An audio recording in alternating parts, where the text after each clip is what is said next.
Okay, I think we'll get started now. So, hi, I'm Robin Curnow. I'm a member of the Young Scientists Committee with VPH. I'm just here to introduce Carl Whitfield, who's a Dame Kathleen Orenshaw Fellow in Applied Mathematics at the University of Manchester. He leads the lung modelling group here, and his research kind of focuses on multi-scale models of flow, transport biomechanics. He's also a co-lead in the Bioreme Research Network, focused on improving treatment delivery and clinical design, trial design. He's going to talk to us today about some network-based models in the lungs and the placenta. Just before we get started, a couple of housekeeping things. If you'd like to ask some questions, there'll be time for that at the end. You can either use the put your hand up. I think that's in the bottom left corner, and I'll call you out. Or if you prefer, you can write your questions in the chat. But if you want to write them down, just make sure you're on the chat tab and not the questions tab. So that's the one without the little question mark in the top right corner. But other than that, please enjoy the webinar and take it away, Carl. Thank you very much for the introduction, Robin, and thank you for the invite to speak today. So yeah, as Robin said, I'm a research fellow at the University of Manchester. I'm going to cover a couple of sort of related projects that I've been working on, both modelling flow and transport in the lungs and also the placenta. So a bit of background. So perhaps this audience will have some familiarity with the morphology of the lung, but just to remind anybody or introduce it if it's new. So the airways in the lung form a dyadic branching structure, typically dyadic, and it usually around 15 to 16 branching events between the trachea and before you start to reach alveolated airways. And that equates to around 60,000 of these tubes, conducting airways, that basically connect the mouth down to the gas exchange region where there's millions of alveoli. And this forms quite a complex 3D structure. This is an example of a cast where the sort of beige color over here, these are the airways. And then on the right hand side, you can see the vasculature also displayed there. And let's say all this is sort of embedded in a 3D space where in between all these vessels and tubes is the lung parenchyma, so sort of three-dimensional polyhedra type tissue, which you can see here, kind of like a honeycomb structure all around the airways, and mostly made up of air. And this is where the gas exchange takes place. So been plenty of work modeling flow in the lungs, and I just thought I'd run through a really basic example of how to model flow in this network using very, very simple assumptions and modeling techniques. It's probably the most straightforward model you could write down for a branching network like the one I just showed is to represent this as a network where the vertices here on the network, the dots, basically represent branching points, and the edges represent these tubes, so the airways or maybe vessels. Edges are oriented, so we kind of give them a direction, and we choose that direction basically to be from more proximal to more distal, so from 2 to 3, say, or from 3 to 6, so pointing down the tree. And this trees has a hierarchical structure, right? So you can think of this as a parent airway, and these two blue ones as a child airway, or children airways. And then when the tree reaches its end at the terminal vertices, the ones coloured in blue here, you could also think of those as being also grouped hierarchically by what's sort of given rise to them. So you could think of this as the subset of terminal vertices descended from edge 2, or you could think of this as the subset of terminal vertices descended from edge 3. So these sub-concepts we're going to sort of use in this very simple model. If I have to think about the tree. And we're going to use some shorthand borrowed from graph theory, essentially, to write down some of the relationships on this tree. So we're going to use something called the adjacency matrix, occasionally, and this essentially tells you which vertices are connected to which vertices. So it's a matrix. I've just given a 4 vertex 3 edge graph to show you how it works. If there's a 1 in an entry here, it says that that vertex is connected to that vertex by an edge. So here, for example, V2 and V1 are connected. So there's a 1 in both of those rows and columns corresponding to where those two line up. And that's because there's an edge between V1 and V2. Similarly, there's a thing called a degree matrix, which just tells you how many vertices each vertex is connected to. And it's just a diagonal matrix. And so, for example, the vertex 2 is connected to 3 because it's connected to 1, 3, and 4. So it has a 3 here. All the others are only connected to V2, so they all have 1s there.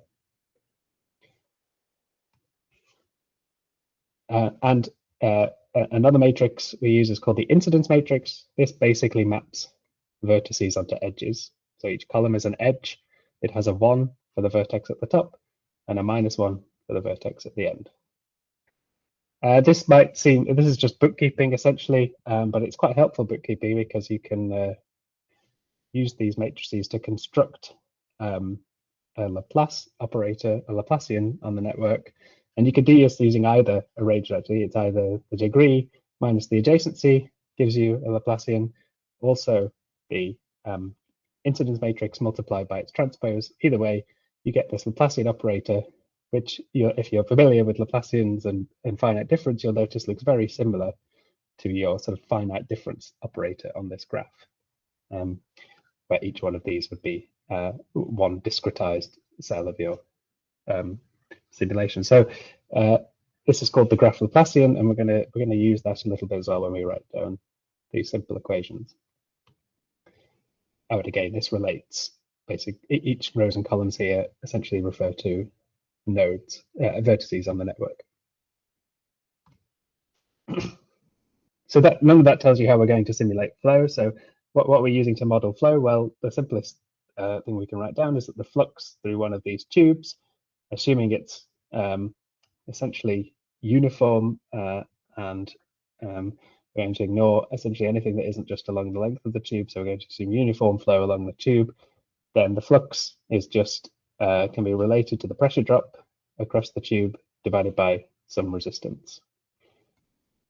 And you can write that using these operators as well, if you like. So the transpose of the instance matrix times this pressure gives you the pressure drop on every edge of your network, and you multiply it by just the inverse of the resistance for each edge. And there's lots of different constitutive models for the resistance of flow in tubes, depending on whether you're modeling air or blood or whatever it is. Of course, by far the simplest is just to assume Poiseuille flow, although it's often not the right choice.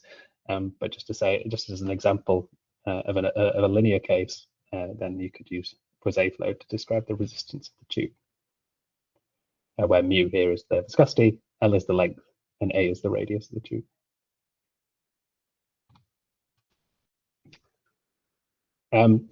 Okay, and then if that's the flow on the tubes, then we need some boundary conditions as well. So again, we're separating out our network, highlighted the entry vertex and edge in red, the terminal vertices and edges in blue, and we tend to just partition all of our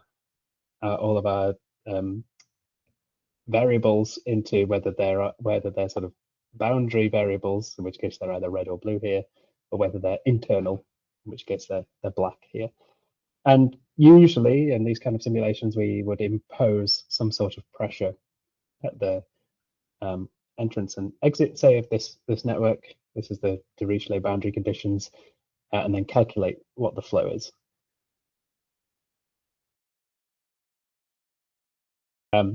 And I guess the final equation then to tie things together is to make sure we have mass conservation at the vertices.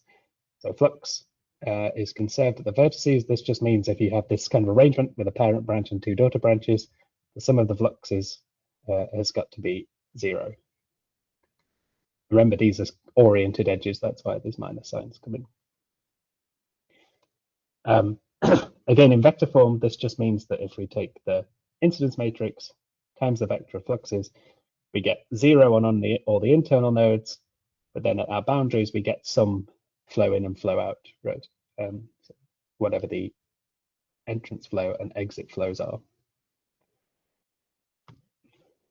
So if we combine that together with the equation for pressure drop that I showed before, we can basically just take that pressure drop equation and left multiply it by the instance matrix and on both sides.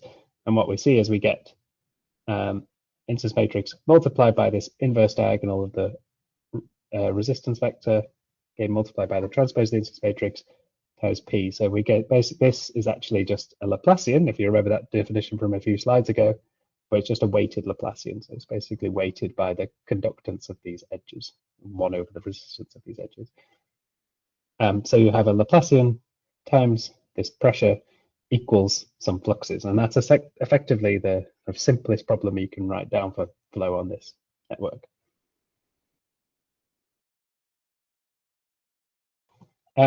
We could just make a simple rearrangement, of course, because there's always an arbitrary pressure. If you know anything about Laplacians, there's always a 0 mode in the Laplacian, and that's because you can always pick an arbitrary pressure. You can always add some arbitrary number to your pressure. So we fix the pressure at vertex 1 as 0, or equivalently just work in terms of the change in pressure relative to vertex 1. And we also just write down various matrices now in block form, where we've kind of separated out all the boundary terms from the internal operators. We don't have to worry about what all these terms are, but the key thing is that there's most of the matrices in here, right? This is all just differences on to do with the boundary conditions.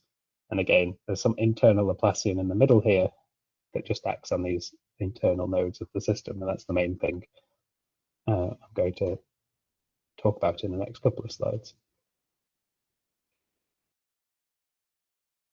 So we've partitioned again into internal and boundary nodes, and then that gives us a nice way basically to write down the system of equations that we're going to solve.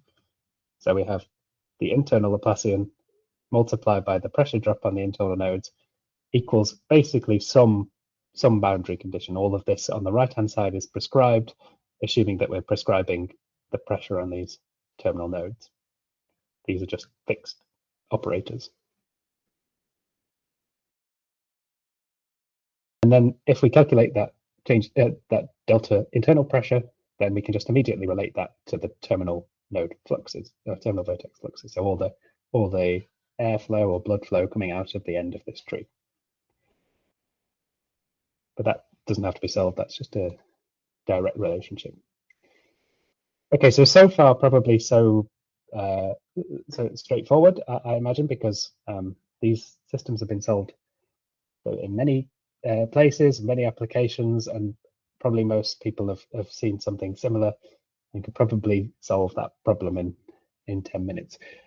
But now I wanted to talk about a different operator that we came across, and we discovered it in this textbook by Maury, but I'd be really interested. It seems a very natural operator that comes out of working with resistive trees. So I'd be really interested if anyone else actually knows this operator comes from somewhere else previous to that, because I've not found any earlier reference to it, but it seems pretty natural. So maybe it has come up in other contexts.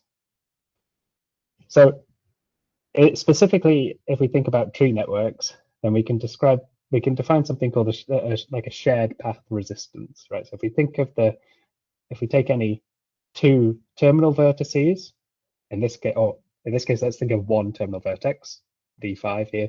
We can write the path all the way down from the entrance to the exit, and we could sum up all the resistances along that path. This is all this is saying. We're going to sum up all the resistances along that path, and we'll get some resistance of that path from the entry to that vertex. Now, if I take two different vertices, I can do the same thing, but I've got to stop at any point that's no longer common to the two paths. So 5 and 6 both have edge 1 and edge 2 in common. They both descend from those edges. So I'll add up R1 and R2, and then I'll stop there. And that's the resistance that 5 and 6 sort of have in common. If it was 5 and 7, then I'd only have edge 1 in common because I only have that parent, that top edge as the ancestor. And this matrix there, so for each pair of vertices, you have basically a k by k matrix. Or k is the number of terminal nodes, and each entry is one of these sums. You can also write it in this form where S is some sparse matrix, but it's quite awkward to. That's quite useful for certain things, but it's not an intuitive way to write it down. Just thought I'd mention that there. Another way to think about this matrix, just in case that was unclear, is you can think about it as the sum of these three matrices for this network, where every single terminal node, well, it has R1 above it. So it's a matrix full of R1s, and then half of the terminal nodes have R2 upstream, and half of them have R3. So you get these two block matrices, R2 and R3, that you add on, and then finally they all have their own terminal resistances associated. So there's a sort of diagonal thing here for R4 through to R7 added on. So there's this kind of sum of matrices, block matrices added together.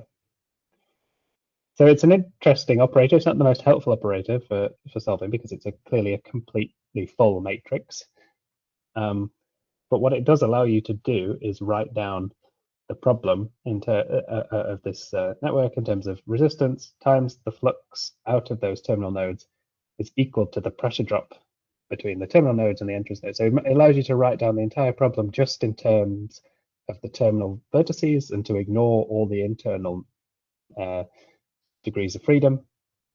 And you can actually think of it as like some sort of adjacency matrix in itself, where you've just got a graph, this graph of terminal nodes, where they're connected by sort of how much they have in common on the network. And we can compare this to the original set of equations with the Laplacian, and we can write this awful thing down, which is potentially not very helpful, but it does mean that there's an algebraic form that we can write down that relates the two problems together. And actually, this construction isn't specific just to trees. Obviously, the way I've built the matrix here only exists for trees, because then you can define all this hierarchy. But actually, this operator exists for sort of any network. It's not clear if it's going to be too useful for other cases. Okay, so why would we do that? We're just playing around, obviously, with matrices at the moment. What's the point? I guess the main point is we've got two ways to write down the same problem. So we might naturally ask, is one of them more useful than the other? So what we're going to do is look very briefly at the spectra of these two operators. So we're going to look at the eigenvalues of this internal Laplacian, which I'm going to call lambdas, and I'm going to order them smallest first, largest last. And the eigenvalues and eigenvectors, which are these u's, basically you can use those to reconstruct the pressure solutions through this sum. Similarly, we can write down the eigenvalues and eigenvectors of the Maury matrix. So these are the mu's of the eigenvectors. I've ordered them the other way around here. There is a reason for that, but I realize it's a bit confusing.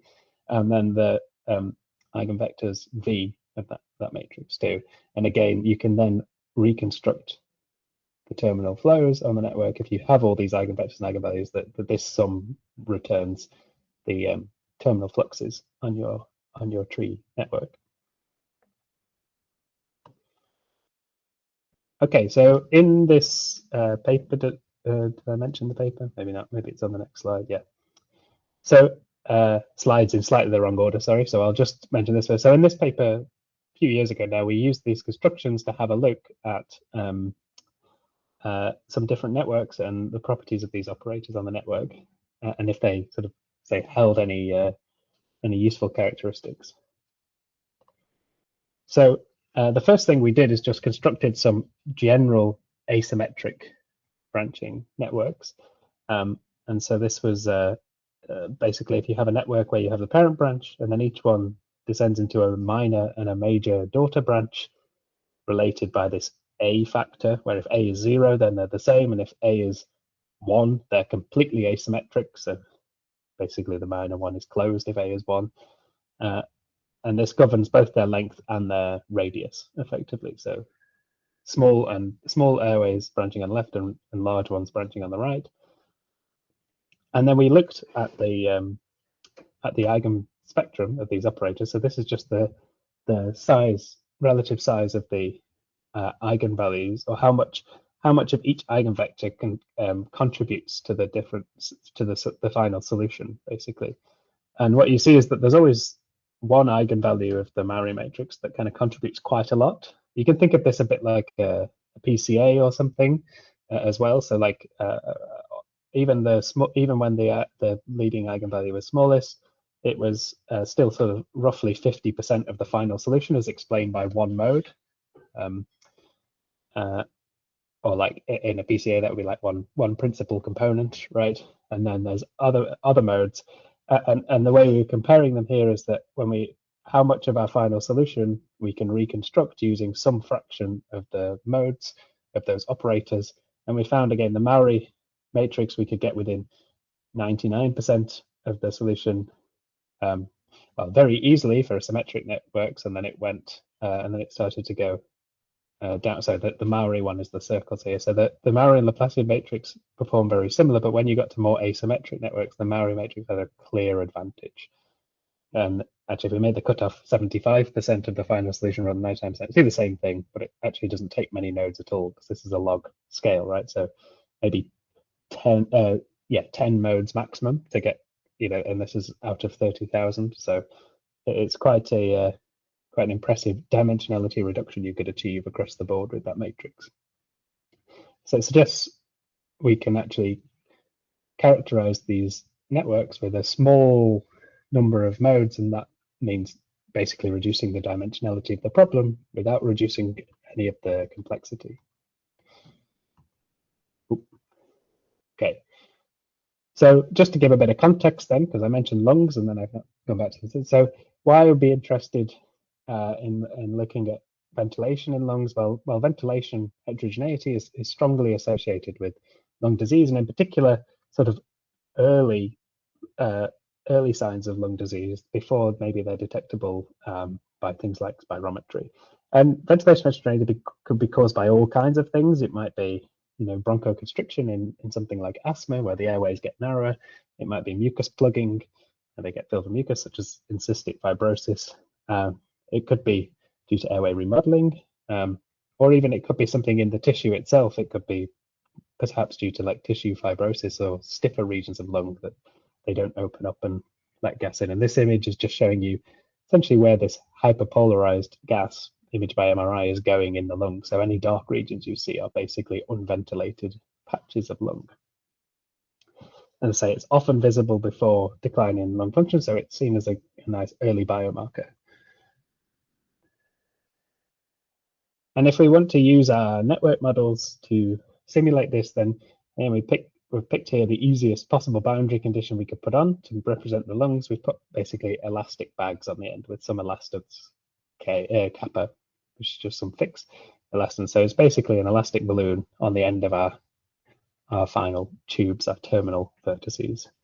And because we've written down our previous equation just in terms of our terminal flows, we can just write down an ODE again on those terminal vertices. We got the Mowry matrix multiplied by the flux into these bags, which is the change in their volume, plus elastance times their volume, minus some driving pressure on the right-hand side. So again, the right-hand side is just some boundary condition that's driving these bags open and closed, which is the pleural pressure in the lungs.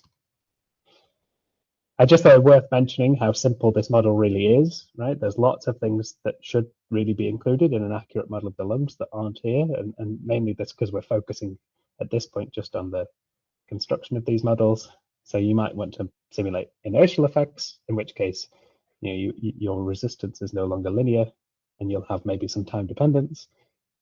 Airway compliance is airways also change shape, not just the alveoli, so that can be included potentially, or that makes the model more nonlinear and more complex.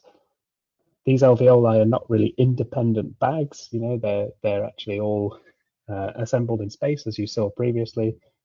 So they're all pushing up against one another. So there's going to be some interdependence there as well that we don't include here. And of course, there's gravitational effects, which will mean that sort of regions of the lung towards the base tend to be more compressed at rest and then open up more during breathing. All of which we've excluded for the purposes of this particular bit of work. Are in our more general model that we use.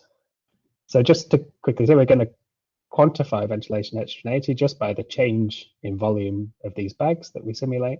We call it delta V for each bag, and we can measure that with a coefficient of variation where the mean is just the mean ventilation for each bag. And we're going to drive the whole thing with a sinusoidal pressure. And that means then basically we can just write down the whole solution as very directly from the eigenvalues and eigenvectors that I mentioned before of the Maury matrix. So that makes things very linear and simple, and obviously kind of the simplest case that we could simulate. But that means we can then directly relate the solution to these eigenmodes. And what we see if we kind of expand this out is actually it's only the small eigenvalue mode, so anything that has an eigenvalue basically of less than kappa times tau, where tau is the breathing time, so maybe about 4 or 5 seconds, something like that. Those modes all have no impact on the final solution. So only the largest eigenvalue modes, which correspond to the highest resistances in the network, are going to have some impact on the final solution. And so we tested this out. We generated a we used the Whitfield model from the literature, which is just a model of branching, applied some constrictions to it randomly, and then calculated the eigenmodes of the operator, of the Maury operator, and then looked at how many we needed effectively to reconstruct the solution, or how many, well, so how many modes were over this threshold, which was determined our cutoff for what was needed to reconstruct the solution. And basically, if we constrict more distal branches, we need more modes to reconstruct the problem, because that just means there's more branches being constricted effectively, and they're all randomly scattered around this network. So we need more modes of our operator to explain it. But actually, if we constrict quite proximal things, actually we need very few modes to explain the solution. And remember, the total number of these modes is like 30,000. So we're still, everything here is below sort of 1% of the total number of modes. And just to show you that it then, if it will move, yep. Comparing a sort of full simulation to just, what we've estimated from cutting down to this number of modes, we see, basically perfect agreement. So that just shows us that we calculated this right, and actually anything below this threshold is not important. It gives us promise that this dimensionality reduction then works on more realistic networks. So then we tested it on some image-based networks extracted from CT, using some of these branching algorithms from the literature. We're basically combining these approaches from the literature to generate the remaining airways beyond what could be segmented from CT. We simulated ventilation in them, and this is one example of ventilation rates. And then we varied the lung elastance for each of these networks. So we did it for 4 networks. So you get different ventilation heterogeneity in all of them, and the ventilation heterogeneity goes up as you decrease the elastance, as you might expect, because the resistance becomes more important then. But what's quite interesting here is the lines are just our calculated solution from our modes that are above this threshold, and the dots are our full simulations, as shown here. And so clearly the dimensionality reduction that we've suggested still works in these realistic looking networks that have some ventilation heterogeneity in them. And so what do the modes mean? That's probably the obvious question. You know, what is it that they're showing? Well, really, the eigenvalues are essentially the largest eigenvalues correspond to the largest resistance modes of the tree. So if you plot where the eigenvectors associated with those modes, so these are the top 8 modes ordered by the size of their eigenvalue, where they are, they're in the regions, they're centralized on the regions that have low ventilation. So if you're going to look at this and then look at this, you'll see that where this is dark and there's low ventilation, there's a cluster, the modes are clustered around those. So effectively, these eigenmodes just pick out the high resistance parts of your tree.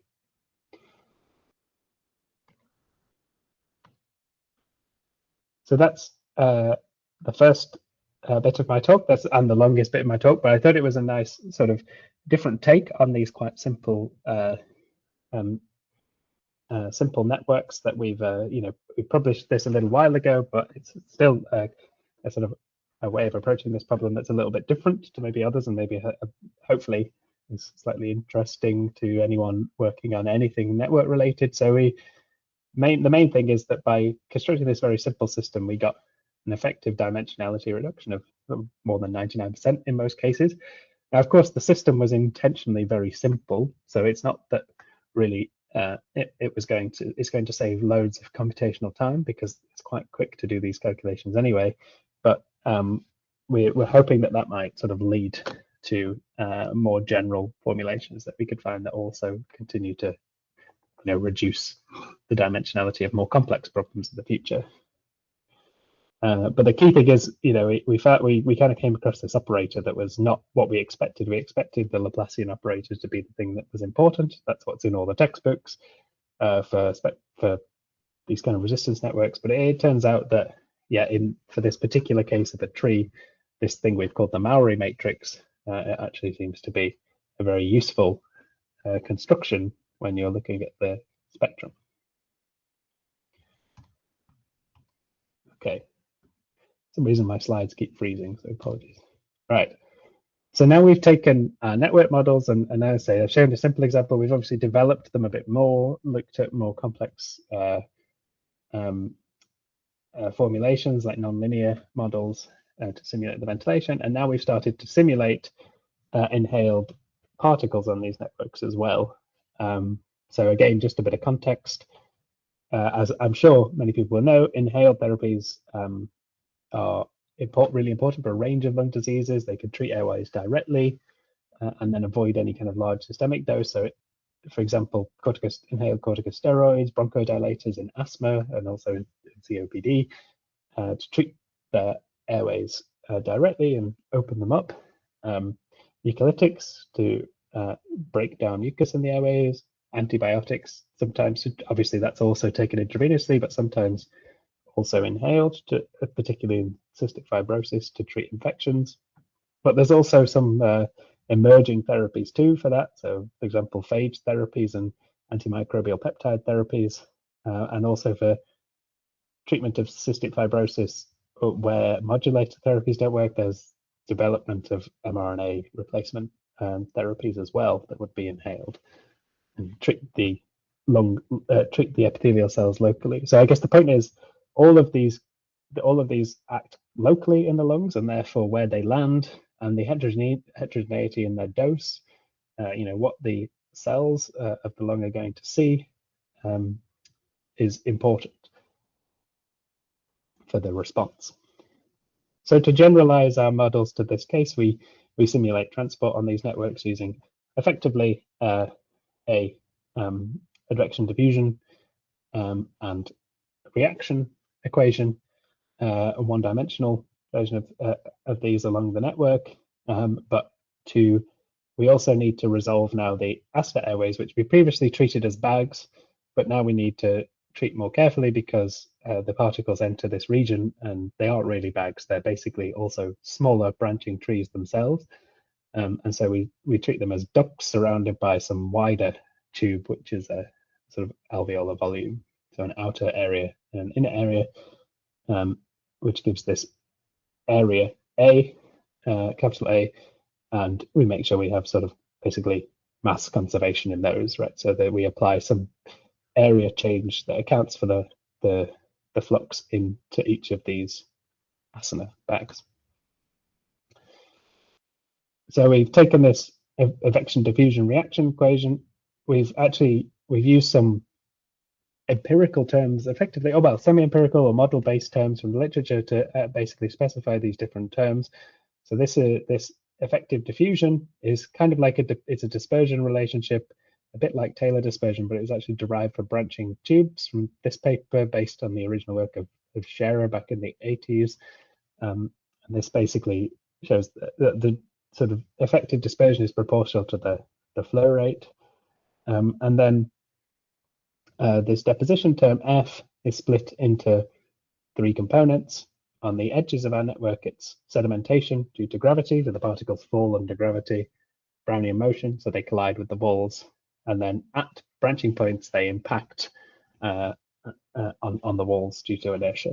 And I'm not going to give these terms because they're long and fairly horrible, and I have to introduce a lot of dimensionless constants, but we're basically using terms that have been derived previously for the efficiency of those deposition mechanisms. What's slightly novel about our approach is we use this semi-Lagrangian scheme.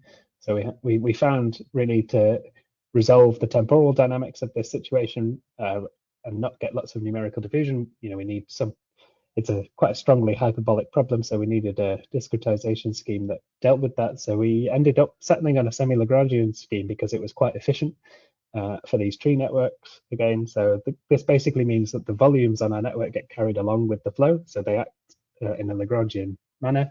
They follow the flow, and deposition kind of happens as we go along. So there's a kind of exponential deposition according to those efficiencies as these volumes get carried along. And then once the volume hits a vertex, it loses some more due to deposition.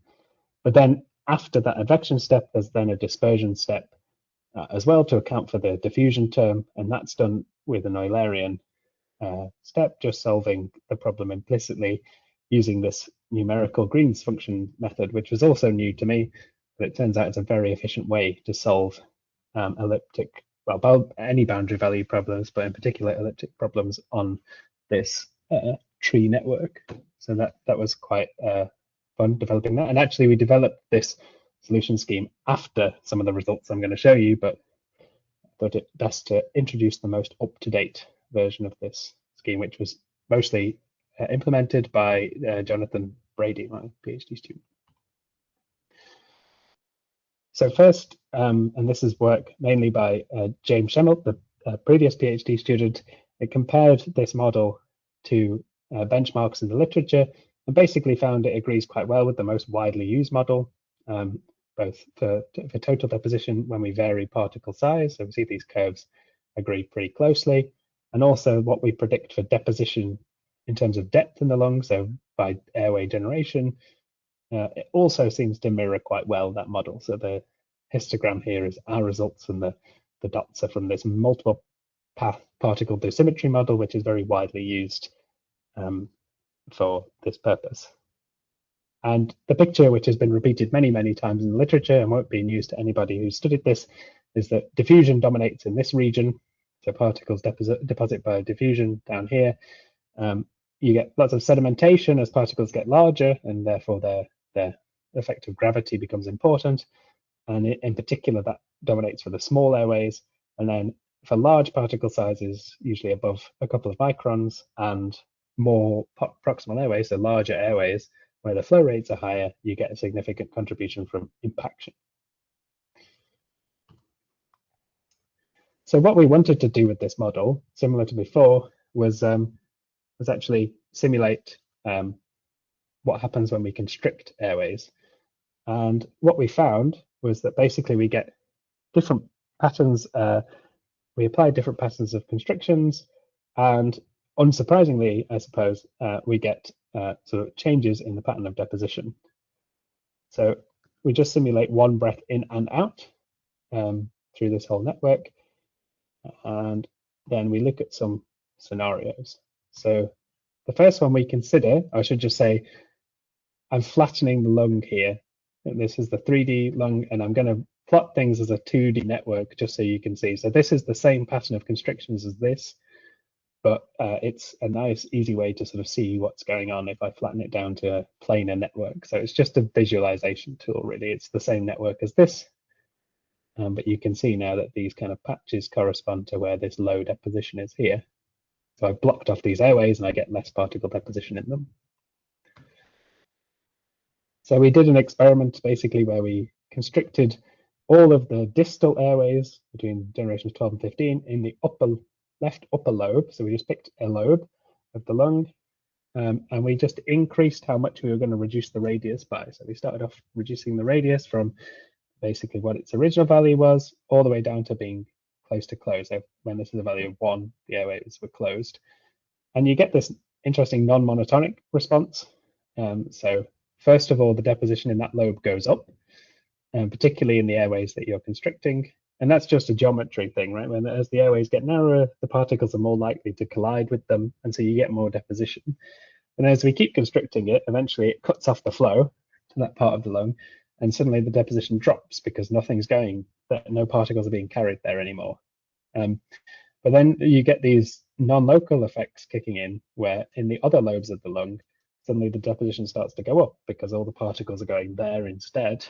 And in particular, you get an increase in central deposition. So these larger airways up sort of higher up the network, but in the other lobes get increased. And that's mainly because the flow rate is higher there, so you get more impaction, basically. This is for a particle size of 4 microns. That's usually what we focused on, because that's sort of roughly the size of pharmaceutical aerosols. And if we started to apply more localized constrictions, this time again, we stuck with the upper lobes, but we kind of applied them in blobs, basically little spheres.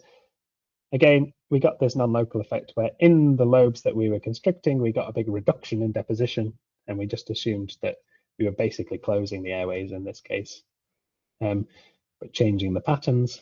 But everywhere else, the deposition went up, and in particular, it went up in the central airways. So we get this redistribution and also a kind of shift towards larger airway deposition when we start to constrict airways. Now that's all great, but we don't, and there is some literature evidence to show that those are reasonable predictions, but we wanted to get more towards a sort of quantitative validation of this model, and this is still very much work in progress. So we're starting to work, and this is again my student Jonathan Brady, who's working on basically comparing this model and the temporal dynamics of this model. If you breathe in some aerosols, so this is a bolus experiment from the literature, you breathe in some bolus of aerosols, breathe them back out again, and it forms some distribution of particles over time that are being exhaled. And these look quite different, usually in conditions like cystic fibrosis, to what they do in healthy lungs. And we can start to simulate these kind of effects by applying constrictions to the network and see that we get similar qualitative results at the minute. But it looks like there's going to be, well, one, we don't have this new data to test this on yet. That's sort of still being what we plan to do in the future. But even just compared to literature, mostly we get a good qualitative agreement, but not at the moment great quantitative agreement. So, and mainly that's in part because we're not looking much at the oral deposition, which obviously is really, really important for particles of this size. So we do need to go back to the oral deposition model as well. And so finally, what Jonathan's working on at the minute is also relating this, making these predictions based on imaging. These are these xenon MRI images I mentioned before. He's constructing network models from those and then trying to match the data from this by applying constrictions to the network model to match what the ventilation patterns are. And that, again, that's still work in progress. So my second summary, and I'm acutely aware that I haven't mentioned the placenta at all yet, so I'll very briefly discuss that at the end, but probably not talk about it too much. The second summary here is, again, that mild airway narrowing in these lung models can sort of increase deposition locally, which is what's been seen before quite a lot in literature. But then if you actually start to block them off more, then you get this redistribution of airflow around the lung, and you get this shift towards more central deposition for larger particle sizes. And you kind of create these slow and fast ventilation compartments, which explains that shift in the exhale bolus that I showed before.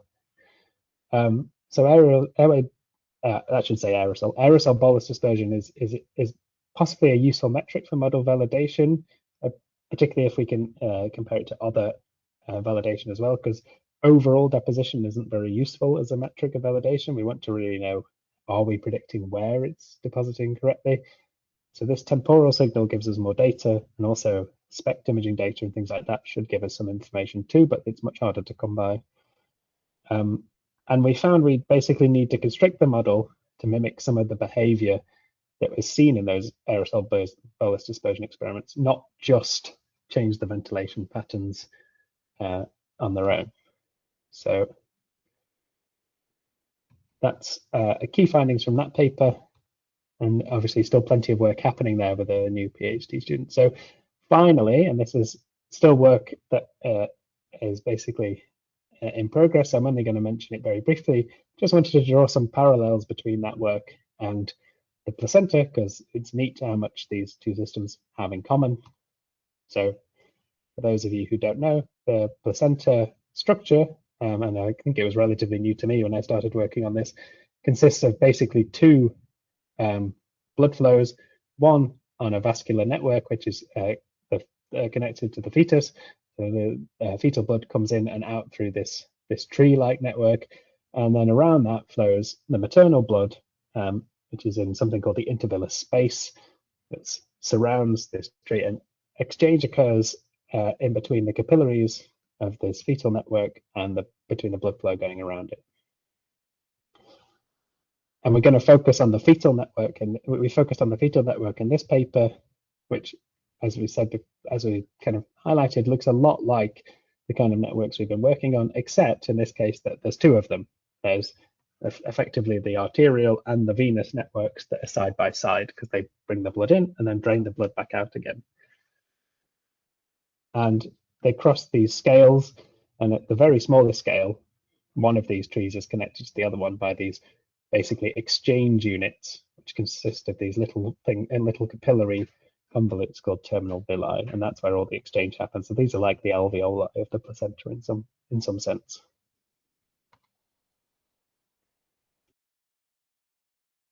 So the trick we used here, I should say that these network models I was showing here were all developed by Alice Clark and were published previously. So the flow networks have been studied previously by the Auckland group and their collaborators. And then the terminal villi, the exchange in the terminal villi, there's little alveoli-like structures, but in the placenta. This was studied previously in Manchester by Alex Ehrlich, supervised by Igor Cherniawski and Oliver Jensen, and they found basically that even using these very complicated looking image-based capillary networks, they could basically reduce the exchange on these systems to one curve. So these are 4 different networks, but they found a nice scaling that basically meant they could write down the equation in this form, and in terms of these dimensionless parameters, the most important of which is this Dem color number, diffusive capacity over vector capacity. That's kind of diffusive exchange versus blood flow. So I'm aware I'm low on time, so I'll just skip to the key point. We do some simulations of flow and exchange. I'm not going to dwell on these, but these are for different solutes, and I guess the point is that the different solutes behave quite differently, which you might expect. And of course, it's not just oxygen that the placenta carries, it's also nutrients, and it also removes waste products. That's why we're looking at different solutes. We do some constrictions again, the main thing being that the more tree we block off, the more function we lose, which again is probably quite obvious an outcome. Maybe what's less obvious is that when we look at these image-based networks, even though we can get some quite funky looking networks that are quite asymmetric and the flux heterogeneity is quite profound, actually the exchange seems to not be affected too much by this. So even though we have some networks with quite broad flux heterogeneity, it doesn't really change the efficiency of the network. So we can see these curves still collapse in much the same way as those terminal villi exchange curves did. So this is just exchange versus flow rate effectively through the placenta. And this inefficiency doesn't have a massive effect. This red one is this here, and it's slightly below the others, but not very much. So, right, I'm going to wrap up there and just say that it looks like organ scale exchange is mostly governed by the microstructure model, but really, really importantly, this all assumes that the intervillar space is well perfused. And of course, a really important thing that we haven't considered yet that we would like to look at in the future is that if there's some structural abnormality on one side, it's probably mirrored in the other, and this might accentuate those effects. So I'll stop talking there and just do some acknowledgements. So most of the work you saw was either done by myself, James Schemmelt, or Jonathan Brady, and Alice Clark did most of the placenta work that we're building on, as well as Igor, who is based in Manchester. And I've worked a lot with Oliver and Alex throughout all these studies I've shown, but also a much wider team of collaborators as well that we've worked with for the cystic fibrosis project that funds Jonathan, including the imaging team at Sheffield, the collaborators at Nottingham as well on that Magnify project. And all this work was funded by various different funders. And if you're interested in what we do, you can take a look at our group website here or scan this QR code. Thanks.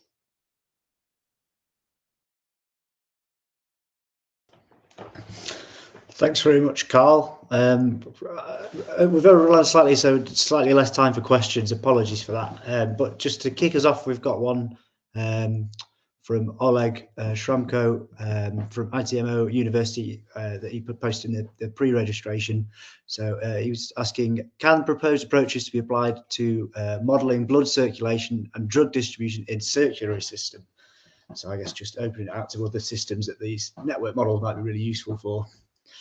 Yeah, I think so. So, I mean, particularly that was kind of part of the plan with the placental networks, I think, and still in development. So Alice has worked on these networks for a number of years, and I think, yeah, if we can simulate transfer of solutes, then you can simulate transport of other things as well. I guess the key thing with drugs that's different to these solutes, we assume all these solutes basically transfer by diffusion across this thin layer separating the two bloodstreams, and of course, some of those pharmacological compounds, they might be actively transported or they might not get through by diffusion. So it's really a case of if we know what the micro transport processes look like for them, I think. Yeah.